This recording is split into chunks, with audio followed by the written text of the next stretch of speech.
चलें जी, अब मैं इसे 1 से 2 मिनट के लिए ढाँप दूँगी।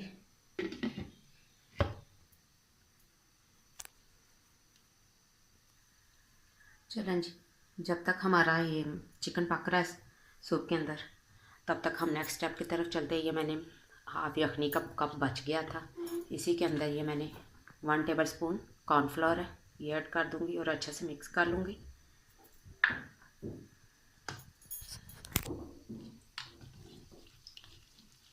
अच्छे से इसे मिक्स कर लेंगे।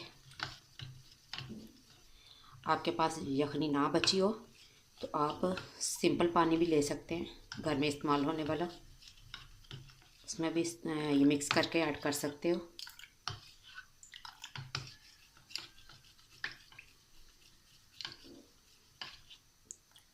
चलिए।